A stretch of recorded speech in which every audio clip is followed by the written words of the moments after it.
Hey, Rebecca from HRuprise here.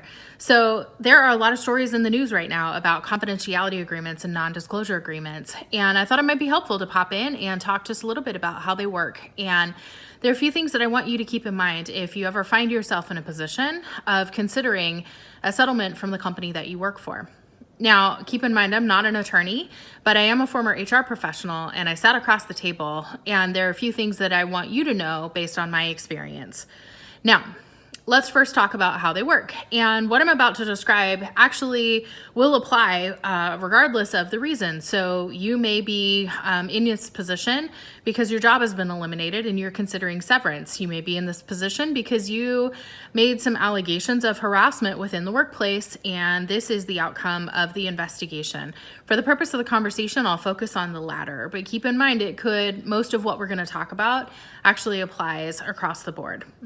So how it usually works, again, an investigation happens or for whatever reason, the company reaches this decision to offer you a settlement. Now, this amount can be anywhere from, I've seen as low as maybe a few $1,000s all the way up to, gosh, in the case of Matt Lauer and Bill O'Reilly, two very high profile people, it's reported that there were settlements offered in the multiple millions of dollars range. So obviously, again, everything in between.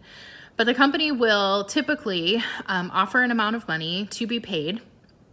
And usually what they'll require in return is an agreement. Now, the terms of those agreements also can vary just as widely as the amount paid.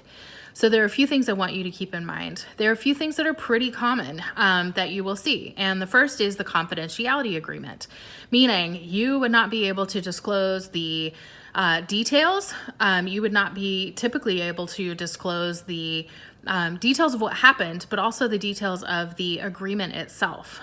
Sometimes there will be an exception made in the case of a spouse that, of course, you could talk about it with your spouse, but sometimes even that is prevented. It's reported, by the way, that with some of the agreements given in the Harvey Weinstein case, even that was not allowed.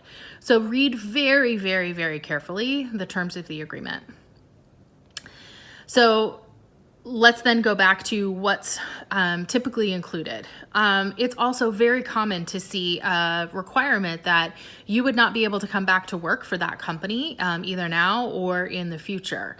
So you're basically signing away your opportunity to work for that company ever again.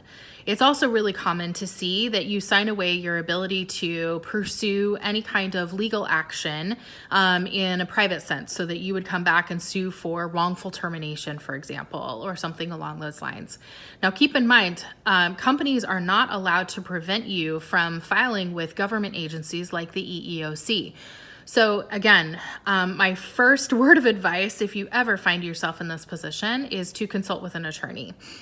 Make sure that you're covering and that you fully understand the full extent of what it is you're signing away. Number two, keep in mind, you should not sign anything immediately. Even if you are feeling pressure to put a signature on something, do not sign anything. Make sure that you have the ability to take it with you. And in some cases, this is even mandated by law. So depending on your age and depending on the circumstances of this settlement agreement, you may have a mandatory reporting time. So make sure that you take it with you. Again, you do not sign it in that moment. The last thing I want you to keep in mind is, regardless of the circumstances that took you there, you are in the best position of negotiation in this window of time between when the company has asked you or has slid that agreement across the table and they have essentially showed their hand. That time until the time that you sign the agreement itself, that is your window of negotiation. So keep that in mind as well. If you feel that it's not fair or that you deserve more, that is your best time for negotiation. And again, an employment attorney can help you through that. So there are a few things to keep in mind, a few things to consider. And next time around, we'll talk about why the confidentiality agreement or clause may or may not be helpful for employees. See you next time.